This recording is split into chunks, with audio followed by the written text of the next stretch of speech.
I clutched the arms of my wheelchair, my eyes wide with disbelief as Trevor's words cut through me like a knife.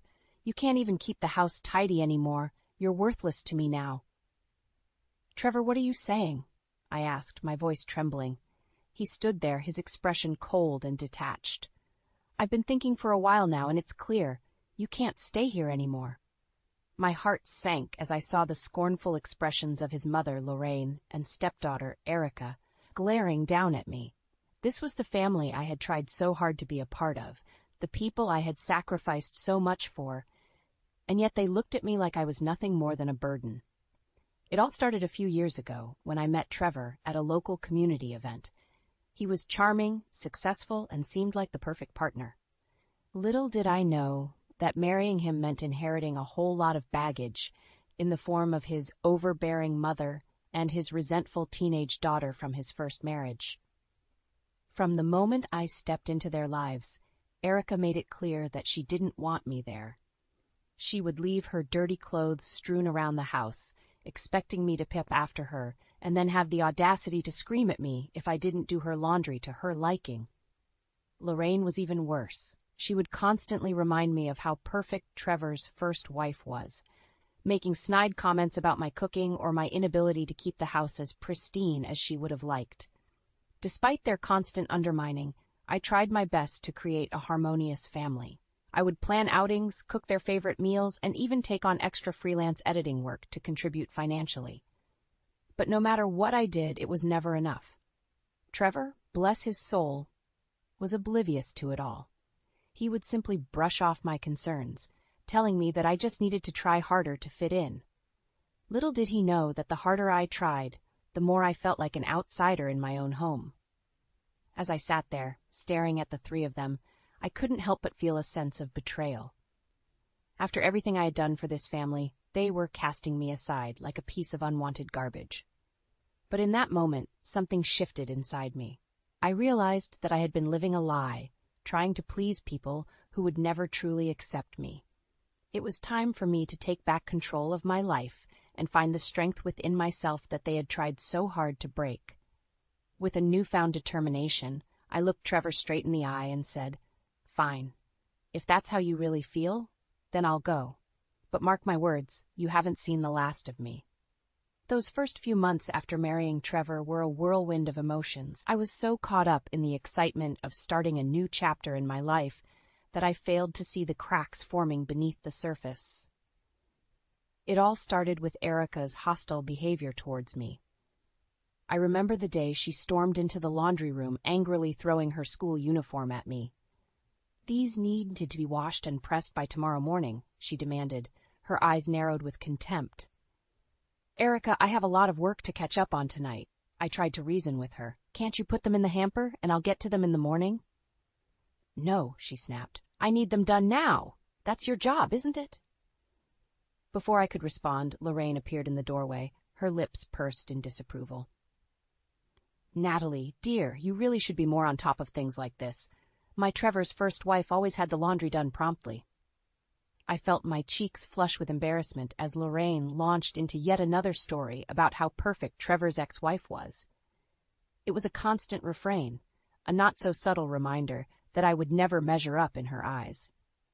When I tried to talk to Trevor about it, he simply brushed it off. "They're just adjusting to the new family dynamic," he said dismissively. "You need to try harder to fit in." Try harder? I was already working myself to the bone, juggling my freelance editing work with keeping the household running smoothly. But no matter how much effort I put in, it was never enough for Erica and Lorraine. Their constant criticism and belittling remarks wore me down over time. I started to doubt myself, questioning whether I truly belonged in this family. Was I just fooling myself into thinking I could make this work? The breaking point came during a neighborhood gathering. Lorraine had been boasting about Trevor's accomplishments to a group of her friends when she suddenly turned to me and said, "Of course, Natalie here is just a freelance editor. Nothing too impressive, but at least she tries her best." I felt the weight of every eye on me as my face burned with humiliation. Erica smirked from across the room, clearly reveling in my discomfort. That night, I broke down in tears, confiding in my best friend Jane about the constant struggle I faced. I don't know how much more of this I can take, I sobbed. They make me feel like I'm worthless. Jane listened patiently, offering words of comfort and reassurance. You're not worthless, Natalie, she said firmly. You're a strong, capable woman who deserves to be treated with respect. Her words resonated with me, reminding me of the person I used to be before I let Erica and Lorraine's cruelty chip away at my self-worth. In that moment, I knew something had to change. I couldn't continue living like this, constantly walking on eggshells and being made to feel like an outsider in my own home. As I lay awake that night, my mind raced with possibilities. I had to find a way to reclaim my dignity and stand up to the toxic dynamic that threatened to consume me. And if Trevor wasn't willing to support me, then I would have to take matters into my own hands. After the humiliation I faced at the neighborhood gathering, things only seemed to escalate further at home. Erica's rebellious behavior spiraled out of control, and Lorraine's constant belittling became unbearable. One evening, as I was preparing dinner, Erica stormed into the kitchen, her face flushed with anger. "Where's my favorite sweater?" she demanded. "I can't find it anywhere." "I'm not sure, honey," I replied calmly.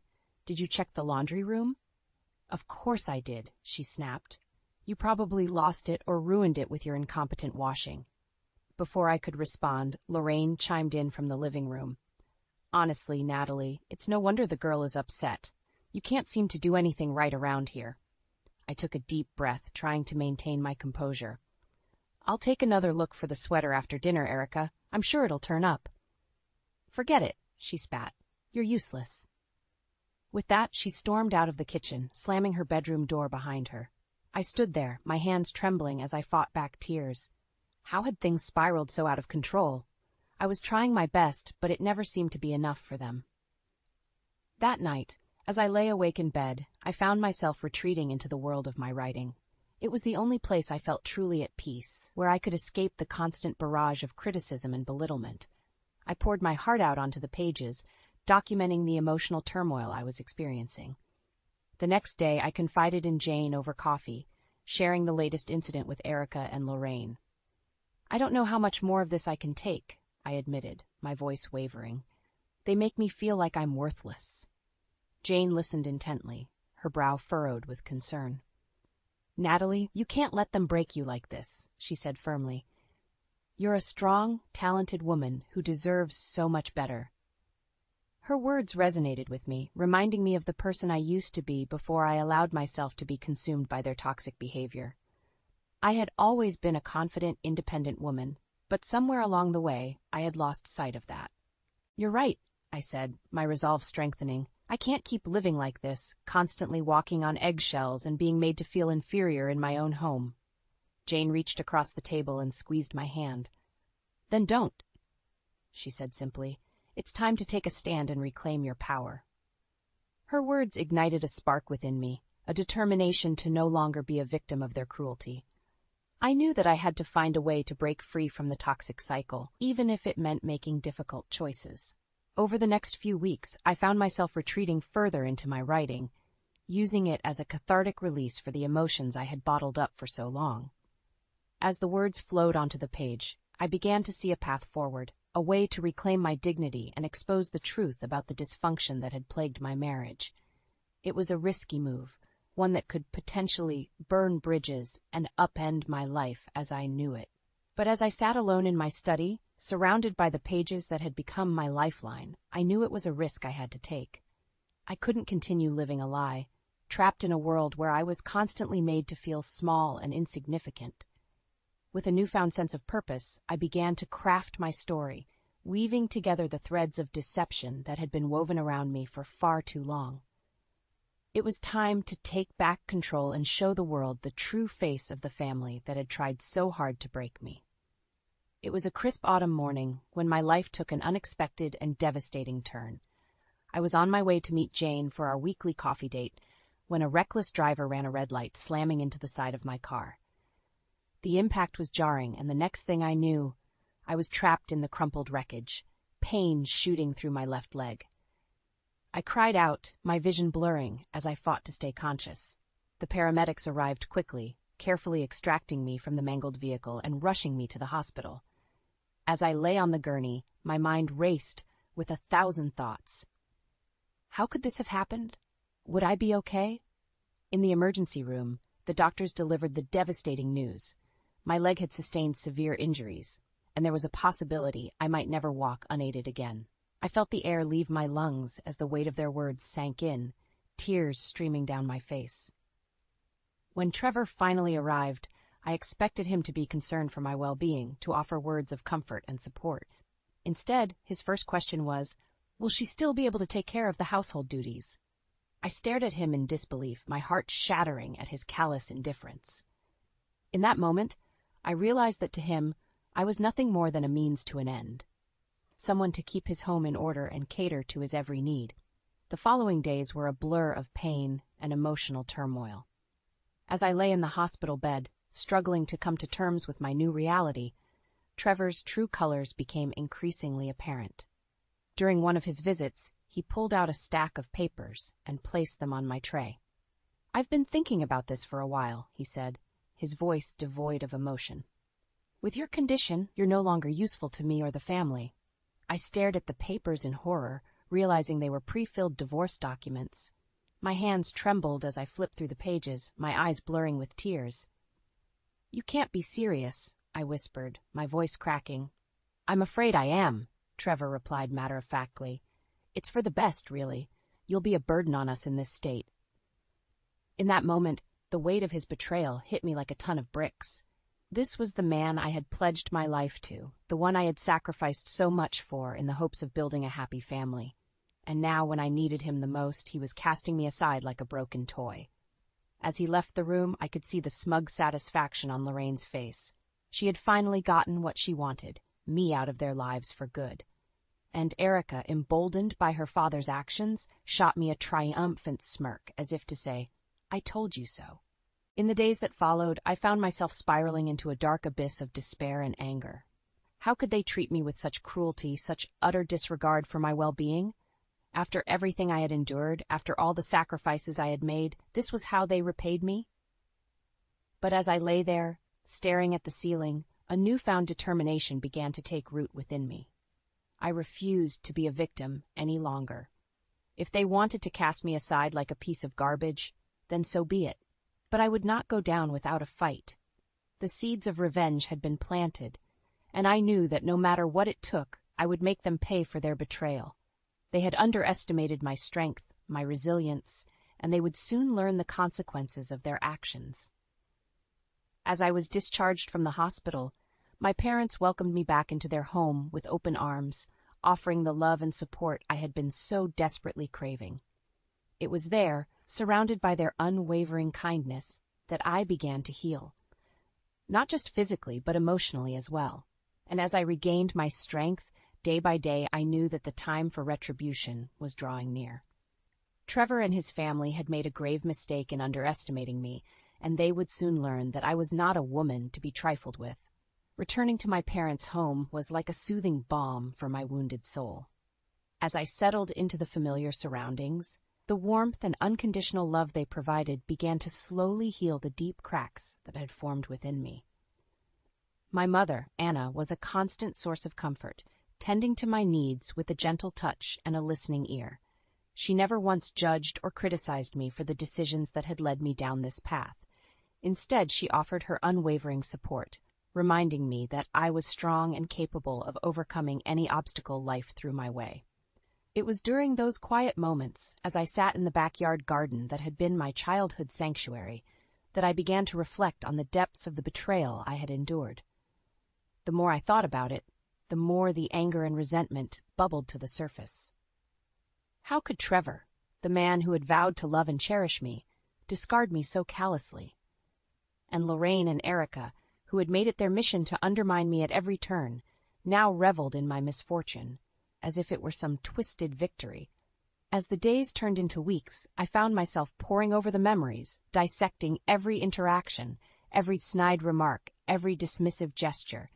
It was as if a veil had been lifted, and I could finally see the true toxicity that had been festering within that household. It was during one of my weekly coffee dates with Jane that the seed of an idea began to take root. As I recounted the latest indignity I had suffered at the hands of my former family, Jane listened intently, her brow furrowed in concern. "Natalie," she said, her voice firm yet gentle, "you can't let them get away with this. You need to expose them for who they truly are." At first, the idea seemed daunting, even dangerous, but the more I thought about it, the more I realized that Jane was right. I had spent too long living in the shadows, allowing their cruelty to diminish my sense of self-worth. It was time to take a stand and reclaim my power. With Jane's unwavering support and strategic guidance, I began to craft my story, a raw, unflinching account of the emotional abuse and manipulation I had endured. It was a cathartic process, each word a release of the pain and anger that had been festering within me. As the pages filled with the harsh truths of my former life, I found myself growing stronger, more resolute in my determination to seek justice. This was not just about revenge. It was about reclaiming my dignity and ensuring that no one else would ever have to endure the same torment I had faced. With Jane's encouragement, I began to share my story with key figures in the community, people who had once respected and admired Trevor and his family. Their reactions were a mix of shock and outrage as the carefully constructed facade of their perfect household crumbled before their eyes. Word began to spread like wildfire, and soon my story was the talk of the town.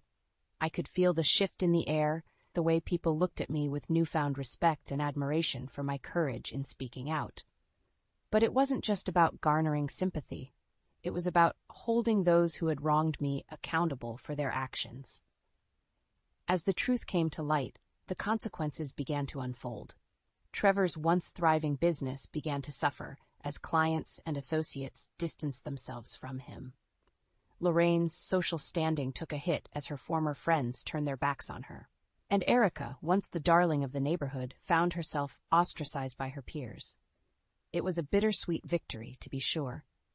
But as I sat in my parents' garden, basking in the warmth of the sun, I knew that I had finally reclaimed the power they had tried so desperately to strip away from me.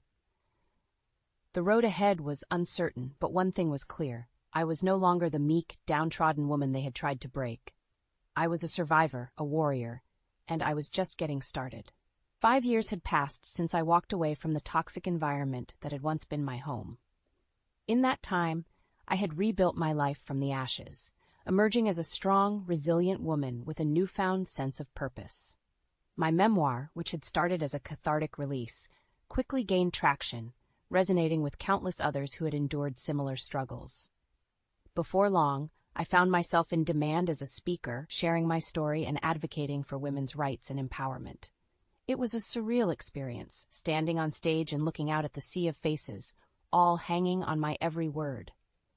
These were people who had once respected and admired Trevor and his family, who had bought into the carefully curated facade of their perfect household. Now they saw the truth, the ugly, twisted reality that had been hidden behind closed doors. And instead of pity or judgment, they offered me their unwavering support, their admiration for the strength it took to break free from such a toxic environment. As my platform grew, so too did the consequences for Trevor, Lorraine, and Erica. Their once pristine reputation began to unravel, fraying at the seams as the harsh light of truth exposed their true colors. It started with whispers in the community, hushed conversations behind cupped hands. Then the whispers grew louder, until they could no longer be ignored. Trevor's business suffered as clients and associates distanced themselves, unwilling to be associated with the man who had so callously discarded his wife in her time of need. Lorraine's social standing took a hit as well, her former friends turning their backs on her, disgusted by the revelations of her cruelty and manipulation. And Erica, once the darling of the neighborhood, found herself ostracized by her peers, her rebellious behavior no longer seen as a youthful phase, but a symptom of a much deeper dysfunction. It was during this time of turmoil that they came crawling back to me, their desperation palpable. I remember the day vividly, the sharp rap on my door, echoing through the house like a harbinger of the confrontation to come. When I opened it, there they stood, Trevor, Lorraine, and Erica, their once proud demeanors replaced by a pathetic air of defeat. It was Lorraine who spoke first, her voice trembling with a mixture of anger and desperation. "Natalie, "We need your help," she said, her eyes darting nervously. "Things have been difficult since your little book came out." I couldn't help but let out a bitter laugh at the irony of her words. "Difficult? You have no idea what true difficulty is." Trevor stepped forward then, his face etched with worry lines that hadn't been there before. "Please, Natalie," he pleaded, "we're in a bad way financially. Erica's struggling in school, and Lorraine's spending has gotten out of control. We need your support." For a moment I was tempted to take the high road, to offer them a lifeline and prove that I was the bigger person. But then I remembered the pain, the humiliation, the utter disregard they had shown me when I was at my lowest. "You're asking for my help?" I said, my voice steady and unwavering. "After everything you put me through? After casting me aside like a piece of garbage when I needed you the most?" Erica opened her mouth to speak, but I held up my hand, silencing her. "No, you don't get to talk. You've had your say, and now it's my turn." I took a deep breath, steeling myself for the words I had longed to say for so many years. "You made your bed, and now you have to lie in it. I won't be your savior, not after the way you treated me. You're reaping what you've sown, and I won't lift a finger to help you." Their faces fell, a mixture of disbelief and anger etched into their features. But I didn't care. In that moment, I felt a sense of power, of vindication, that I had never experienced before. "You underestimated me," I continued, my voice rising with each word. "You thought you could break me, but you were wrong. I am stronger than you ever imagined, and I will not let your toxic behavior poison my life any longer." With that, I turned and walked back into my home, closing the door firmly behind me. As I leaned against the solid oak, I could hear their muffled voices on the other side, a cacophony of anger and disbelief. But I didn't care.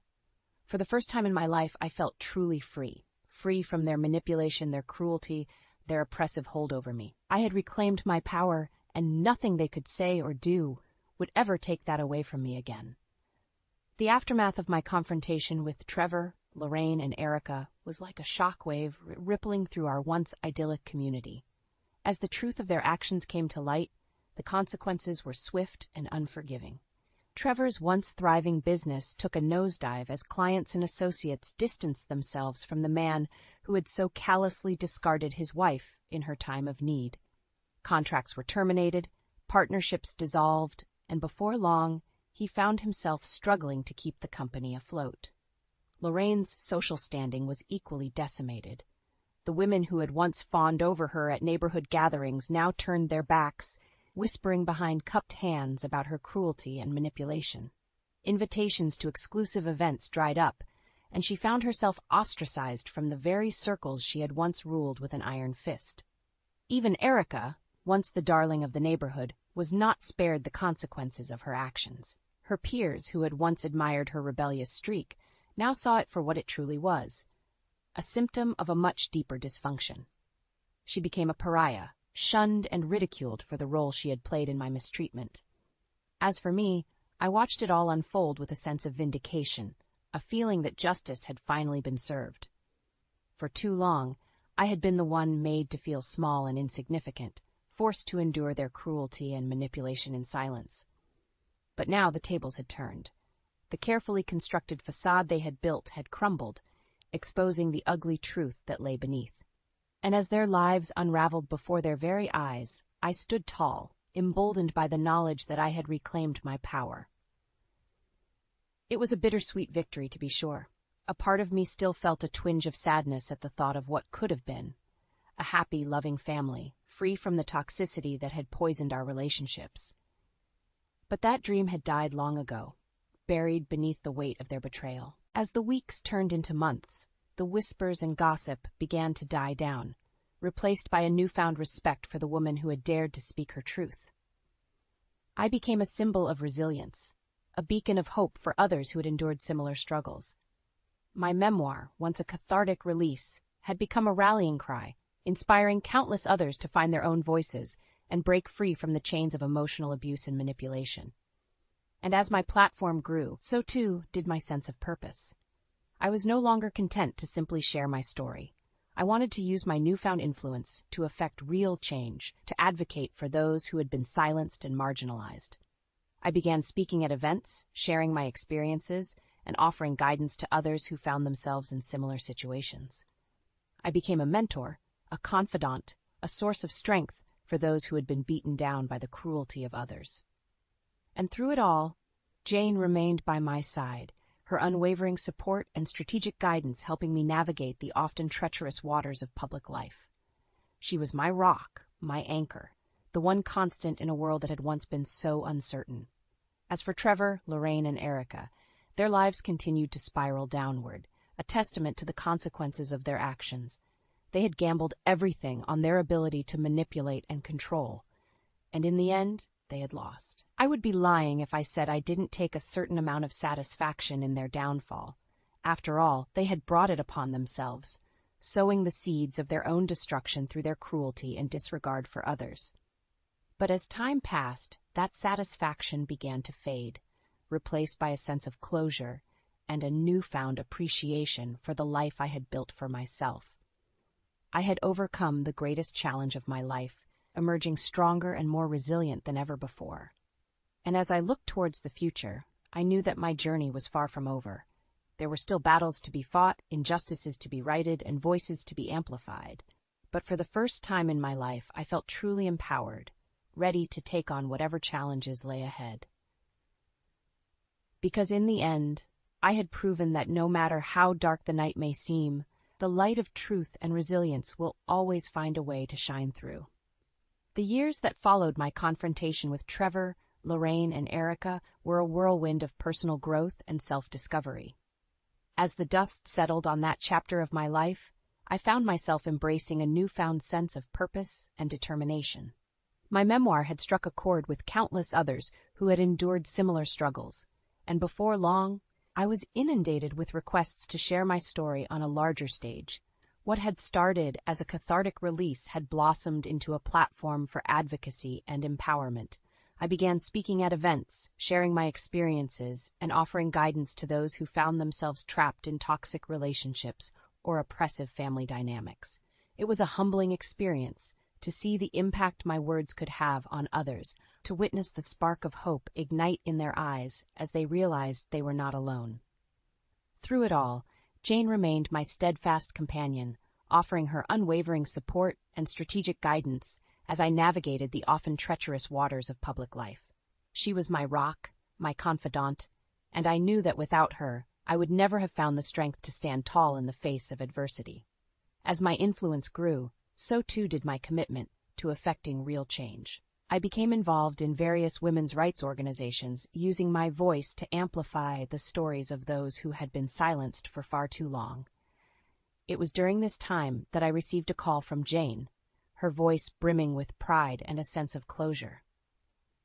"Natalie," she said, "do you remember when we first started this journey? When you were at your lowest point and the idea of seeking justice seemed like a distant dream?" I smiled, nodding even though she couldn't see me. "Of course I do. It feels like a lifetime ago." "Well, look at you now," she continued. "You've become a beacon of hope for so many others, a living embodiment of resilience and strength. I'm so proud of the woman you've become." Her words filled me with a warmth that radiated from the depths of my soul. To have come so far, to have overcome such adversity, and emerged not only unbroken but stronger than ever before, it was a testament to the power of the human spirit. In the years that followed, I continued to pour my energy into my advocacy work, using my platform to shine a light on the often overlooked struggles of women in marginalized communities. But through it all, I never lost sight of the journey that had brought me to this point.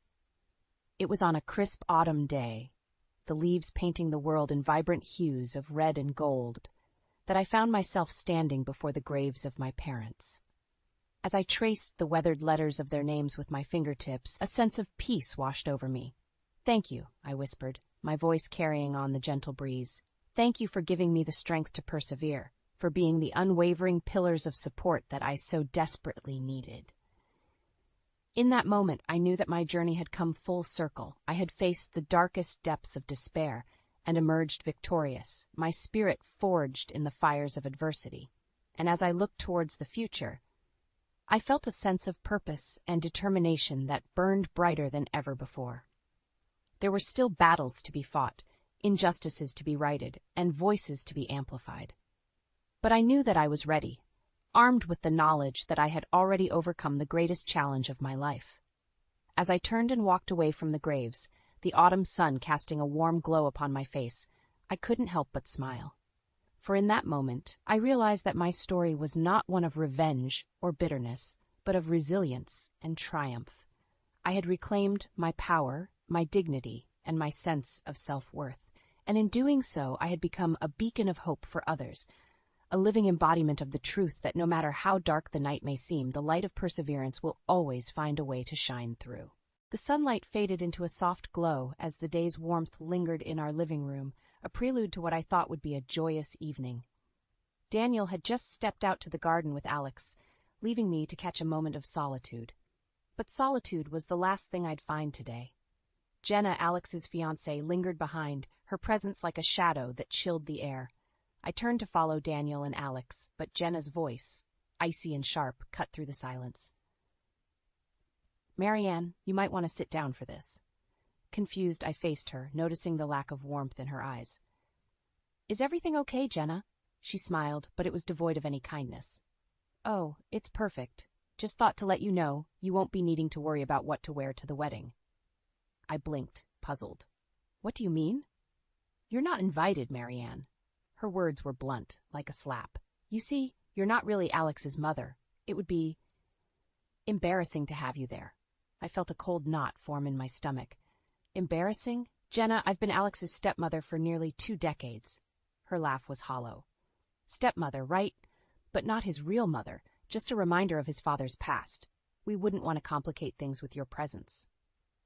I staggered back, her words wounding deeper than any physical blow. "Jenna, Save it, Marianne. We've made our decision. This is for the best." With that, she turned, leaving me standing there, grappling with a mix of shock, hurt, and disbelief. Daniel's laughter floated in from the garden, a stark contrast to the tension inside. I stood there feeling a profound sense of isolation, as if the family I thought I had was nothing more than a mirage. Gathering my composure, I followed Jenna outside, the weight of her words anchoring me to the spot. Daniel and Alex were deep in conversation, their laughter a balm to the sting of rejection I felt. "Everything okay, Marianne?" Daniel asked, noting my silence. I forced a smile, not wanting to shatter the moment. "Yes, just a lot on my mind." Jenna joined Alex's side, her earlier cruelty masked by a veneer of affection. I watched them, a family tableau I was no longer part of. The evening wore on, but the joy had evaporated, leaving a chill that no amount of laughter could dispel. Jenna's words echoed in my mind, a constant reminder of my place, or lack thereof, in this family. As they left, Jenna's parting smile was a dagger, her final words a clear message. I was an outsider, unwelcome in the life I had helped to build. That night, as Daniel slept beside me, I lay awake, staring at the ceiling. The hurt and humiliation churned within me, a storm that promised no easy resolution. Jenna had drawn a line, one that I couldn't cross, even if I wanted to. But as the night deepened, a resolve took root within me. Jenna may have thought she'd won, but I wasn't ready to accept defeat, not yet. There was a part of me, quiet but unyielding, that whispered of retribution, a voice that said this wasn't the end but a beginning. The battle lines were drawn, and I, Marianne, once thought of as just a stepmother, was ready to fight for my place in the family. Jenna's disdain had opened a door to a path I never intended to walk, but now there was no turning back. I closed my eyes, not to sleep, but to envision a future where the wrongs were righted. Jenna had underestimated me, and that was her first mistake. I vowed it would be her last. The morning light streamed through the curtains, casting a warm glow across the room, a stark contrast to the chill in my heart. As Daniel prepared for work, the normalcy of our routine felt like a farce. The revelation from the night before played on a loop in my mind, but I kept my turmoil hidden beneath a practiced smile. My journey with Daniel and Alex began on a canvas of uncertainty, painted with cautious strokes as we navigated the complexities of forming a new family. Daniel, with his gentle eyes and a heart bruised by betrayal, had won me over, not just with his love, but with his unwavering dedication to his son, Alex. Alex was just 8 when I entered their lives, old enough to understand the change, but too young to accept it without reservations. My love for him was immediate, yet I approached with the patience of an artist, knowing that some bonds take time to form. "I'm heading out, Marianne. Sure you're okay?" Daniel's voice pulled me back from my reverie. "Yes, just lost in thought." "Have a good day," I replied, my voice steady despite the storm within. After Daniel left, the silence of the house enveloped me. The walls, once filled with the laughter and warmth of a family, now seemed to echo with Jenna's harsh words. It was in this solitude that I sought refuge in my art studio, where canvases and paintbrushes awaited my touch.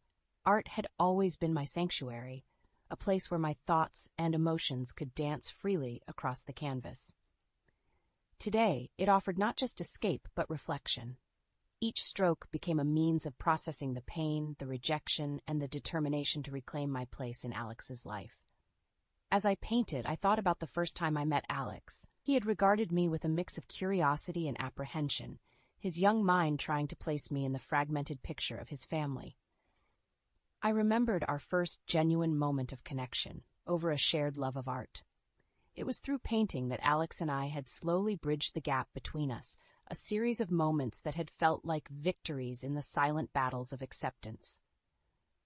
But Jenna's words had cast a shadow over those memories, suggesting that no matter what I did, I would always be on the outside looking in. The thought was a bitter pill, leaving a lingering aftertaste of resentment and sorrow. The hours slipped by, my emotions spilling onto the canvas in a tumult of color and chaos. It was a reflection of my inner turmoil, a visual representation of the battle I was preparing to fight. As the day waned, I cleaned my brushes, my resolve hardening. Jenna had underestimated the bond I shared with Alex and Daniel. She saw me as a threat, an obstacle to be removed, but she didn't understand the depth of our connection. Dinner that evening was a quiet affair, Daniel sensing my mood but not pressing. The unspoken tension hung between us like a thick fog, our conversations skirting around the edges of the truth. Afterward, I found myself wandering to Alex's old room, now a guest room seldom used. Memories cluttered the space like the scattered toys and books of his childhood. It was here, among these echoes of the past, that my resolve crystallized. Jenna had ignited a fire within me, one that burned with the need for justice and recognition. I wouldn't let her cruelty define my place in this family or dictate the terms of my relationship with Alex. As I stood in the quiet of Alex's room, a plan began to form, a way to expose Jenna's true nature and protect the family I loved. It was a risky path, fraught with potential heartache, but the stakes were too high to back down. I closed the door behind me, the decision made. It was time to fight back, to reclaim the narrative Jenna sought to control. The battle lines were drawn, and I was ready. The next move was mine, and I intended to make it count. As dawn broke, the house lay in a heavy silence, a prelude to the storm that was brewing. Today was the day I decided to confront Alex about Jenna's behavior and the disparaging housekeeper comment. My heart raced with a mixture of dread and determination. The thought of facing my stepson, whom I had raised with love and care, over such a painful issue was daunting but necessary. Daniel and I had agreed to speak with Alex together.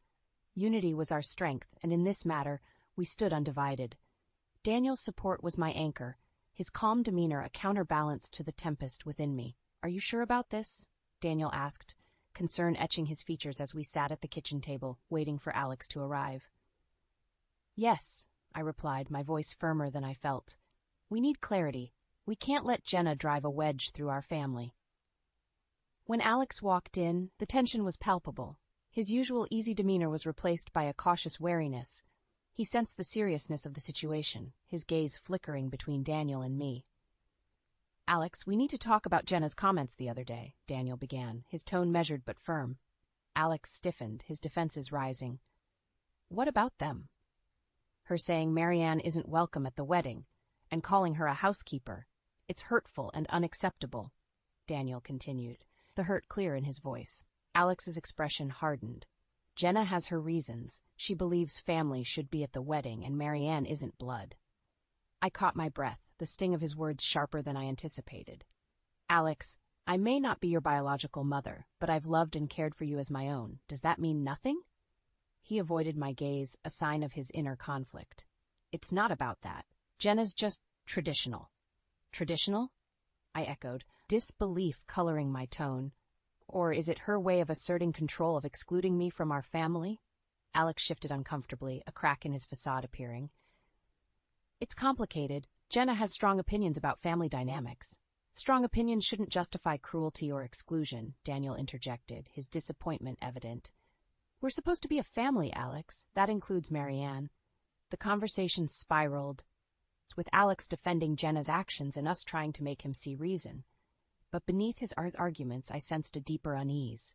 Jenna's influence was strong, but it wasn't absolute. There were moments, fleeting and fragile, where Alex seemed to waver, his conviction faltering. As the confrontation reached its peak, with voices raised and emotions raw, a painful realization dawned on me. This wasn't just about Jenna's disdain or Alex's acceptance of it. It was a test of our family's resilience. Could our bonds withstand the strain, or would Jenna's malice tear us apart? In the end, Alex left, the chasm between us wider than ever. Daniel and I sat in the aftermath, the weight of the encounter heavy on our hearts. We had to try, Daniel said, reaching for my hand. For our family. I nodded, tears brimming in my eyes. I know, but it feels like we're losing him. Daniel pulled me into his arms, offering comfort in the silence. We won't give up on Alex. We'll find a way through this. As I leaned into Daniel's embrace, a mix of sorrow and resolve settled within me. Jenna had drawn the battle lines, but the war was far from over. I would fight for Alex, for our family, even if it meant facing my own heartache head-on. The confrontation had laid bare the fractures within our family, but it had also steeled my resolve. Jenna's manipulations had ignited a fire within me, a determination to protect my family at all costs. The path ahead was uncertain, fraught with challenges, but I was ready. Ready to stand my ground, to mend what had been broken, and to reclaim the son I had lost to Jenna's influence. The days that followed the confrontation with Alex were marked by a heavy silence in our home. The air was thick with unsaid words, the tension like a tightrope stretched to its limit. Daniel and I moved through our routines with a semblance of normalcy, but the undercurrent of worry was palpable. Alex hadn't reached out since our argument, and the distance felt like miles instead of the few blocks that separated our homes. I spent my days in my studio, the blank canvases mocking me with their emptiness. Where I once found solace in my art, I now found a void. The colors seemed less vibrant, the brushes heavier in my hand. My thoughts were consumed by Alex and Jenna, their rejection like a constant shadow darkening my creativity. One afternoon, as I stared at a half-finished painting, the phone rang, shattering the silence. My heart leapt, a part of me hoping it was Alex, calling to bridge the gap between us. But it was Daniel, his voice tight with strain. "Marianne, can you come to my office? We need to talk. It's about Alex." The urgency in his voice sent a chill down my spine. I agreed, the sense of foreboding growing with each step I took towards Daniel's office. When I arrived, Daniel was waiting, his expression grave. He ushered me inside, closing the door behind us with a sense of finality.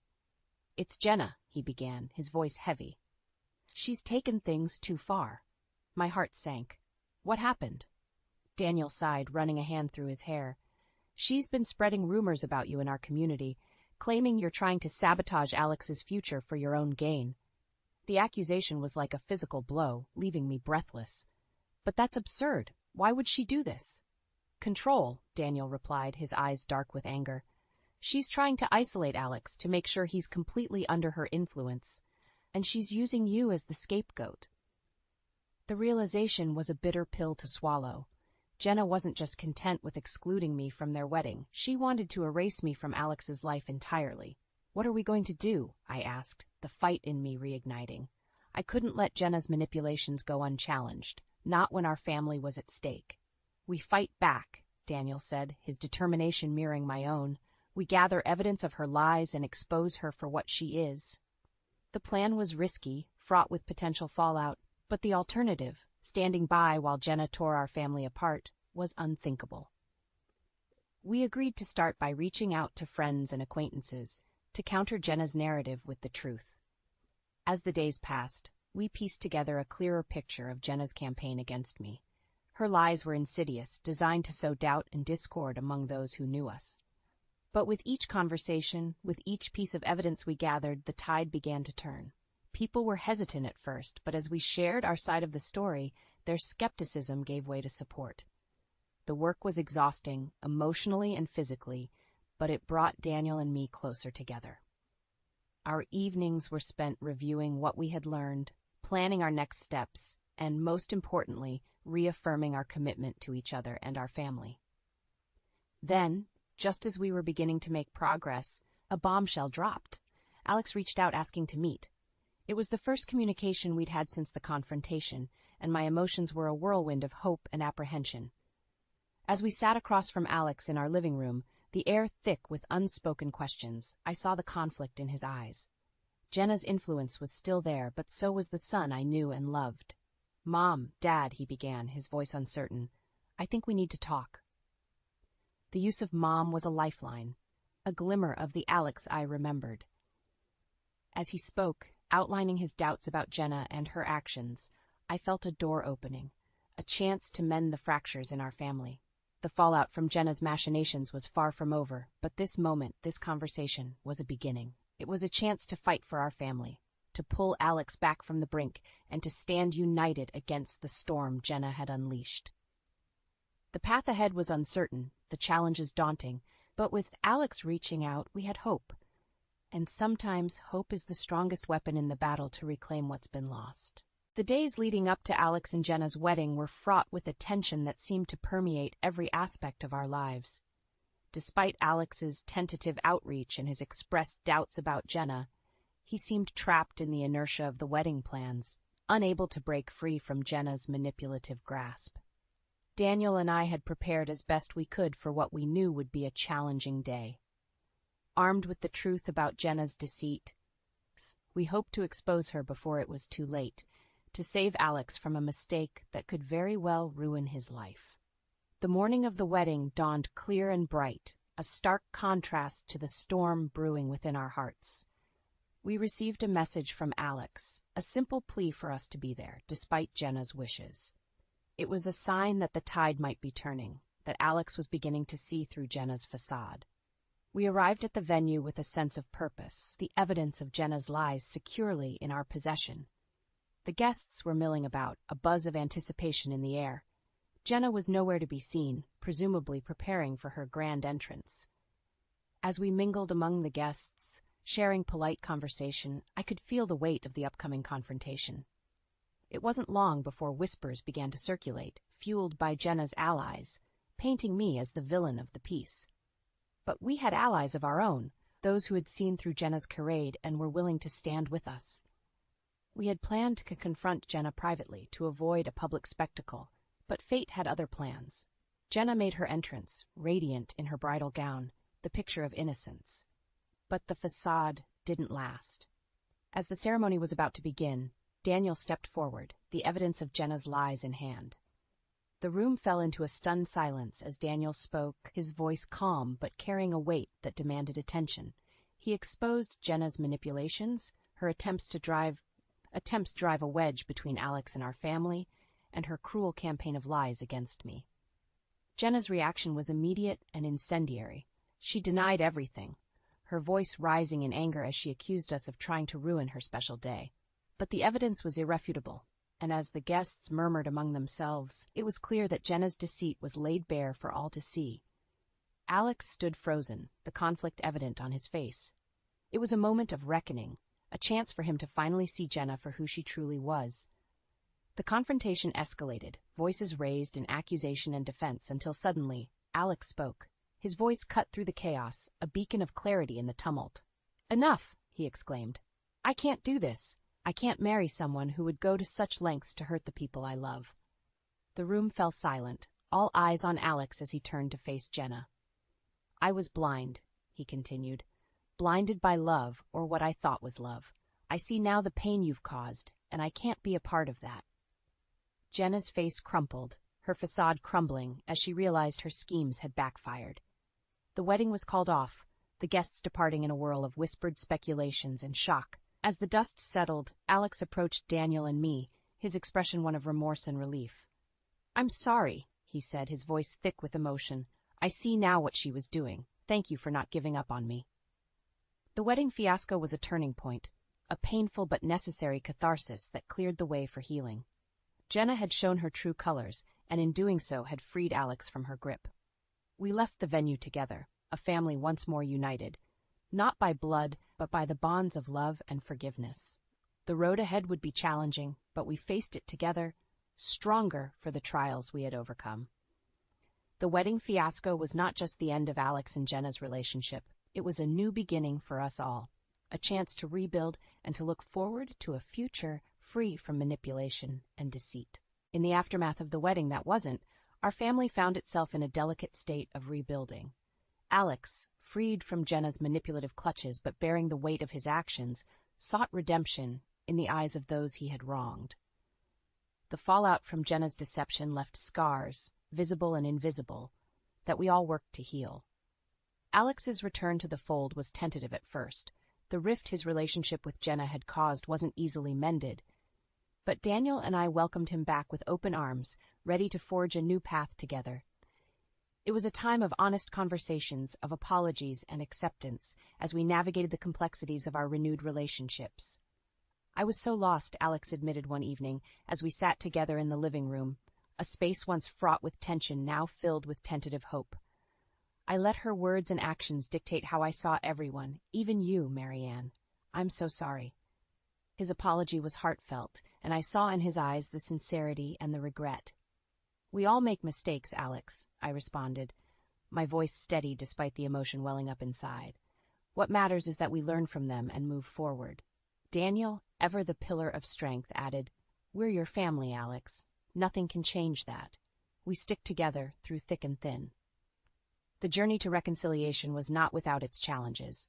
There were moments of awkwardness, of revisiting old wounds, but there was also laughter and shared memories, reminders of the bond that had held us together through the years.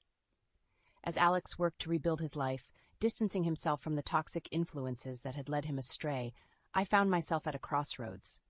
The ordeal with Jenna had drained me, leaving me to question my place in the world, both as an artist and as a stepmother. Yet, it was through this period of reflection that I rediscovered my passion for painting. The studio, once a place of solace, became my sanctuary again, the canvases and paints my companions in healing. My art, which had suffered under the weight of Jenna's machinations, flourished anew, each stroke a testament to the resilience of the human spirit. Word of my work began to spread, buoyed by the support of friends and the community that had rallied around us during our time of need. Opportunities arose, unexpected and exhilarating, as galleries and collectors expressed interest in my paintings. Daniel, seeing the light return to my eyes with each new piece I created, encouraged me to pursue my art full-time. This is your moment, Marianne, he said one day, his eyes brimming with pride. Your talent, your passion, it deserves to be seen by the world. And so I took a leap of faith. I left my job, dedicating myself to my art, to the stories I wanted to tell through color and form. It was a decision not without its fears and uncertainties, but it was one that felt right, a path forward that was uniquely mine to tread. The months that followed were a whirlwind of creativity and discovery. My paintings, once confined to the walls of our home, found their way into the hearts and homes of others, each piece a fragment of my journey, a celebration of overcoming adversity. Alex, too, found his way, embarking on a new career path that allowed him to use his experiences to help others. His relationship with Daniel and me deepened, the bonds of family strengthened by the trials we had faced together. As I look back on that tumultuous time, I am reminded of the power of forgiveness, of the strength found in unity. Jenna's attempt to tear us apart had, in the end, brought us closer together, a family reborn from the ashes of conflict. Life, like art, is a tapestry of light and shadow, of moments both bitter and sweet. In embracing the full spectrum of our experiences, we find the beauty in resilience, the grace in redemption, and the endless possibilities that await us on new paths. like3 googleusercontent.com AAFT5/AEFT5GBO5V7 Jericho KML7 Picoles 96C. The journey from the depths of family turmoil to the light of new beginnings was neither swift nor easy, but it was transformative. As I reflect on the path we traversed, I recognize not an ending, but a continuation. a narrative that extends beyond the confines of conflict and resolution into the boundless realm of growth and opportunity. In the months following our reconciliation and my commitment to art, our home became a testament to change. Where once there were echoes of discord, now resided peace and creativity. Daniel, ever my rock, embarked on his own journey of discovery, finding joy in supporting not just my artistic endeavors, but also in fostering a deeper connection with Alex. Alex's evolution was perhaps the most profound. Freed from Jenna's influence, he blossomed, embracing his true self with a vulnerability and strength that was both inspiring and heartwarming. His endeavors to help others, drawing from his own experiences of manipulation and redemption, filled us with pride. The bond between us, tested by fire, emerged stronger, a phoenix reborn. Our story, marked by the scars of betrayal and the beauty of forgiveness, had resonated beyond our immediate circle, touching the lives of those who had witnessed our struggle. The community, once a battleground of rumors and lies, became a network of support and admiration. The success of my art, once a distant dream, became a reality. Exhibitions, commissions, and accolades followed, each achievement a shared victory for our family. The themes of my work, influenced by our journey, spoke of resilience, hope, and the enduring power of love, resonating with an audience far wider than I had ever imagined. As I stood at the opening of my latest exhibition, surrounded by my family and the vibrant expressions of my soul adorning the walls, I was struck by the profound journey of transformation we had undergone. This was not the end of our story, but a new chapter, rich with potential and promise. Daniel, with his unwavering support, and Alex, with his renewed sense of purpose, were by my side, not just as spectators, but as co-creators of this beautiful tapestry we called life. The trials we faced had not only tested, but ultimately affirmed the strength of our bond, teaching us that the essence of family transcends blood and conflict. Looking ahead, the future was a canvas, vast and unmarked, waiting for us to cast our dreams upon it. With brushes in hand and hearts united, we were ready to paint a masterpiece of our own making, filled with the colors of joy, the textures of growth, and the light of love. This chapter of our lives, marked by pain, redemption, and artistic rebirth, was a testament to the indomitable spirit of the human heart. It was a reminder that out of darkness comes light, and from the shadows we can emerge, not diminished, but emboldened to face the dawn of new beginnings. As the evening drew to a close, I realized that our story, with its twists and turns, its lows and highs, was a beacon for anyone navigating the stormy seas of life. It was a narrative of hope, a declaration that no matter how fierce the tempest, the sun awaits to bathe us in its warmth and light. In the end, our journey was not just about overcoming adversity, but about embracing the beauty of the life that lay before us, rich with possibility and enlivened by love. This was not the end, but a beautiful, ongoing emergence from the shadows into the brilliant light of day.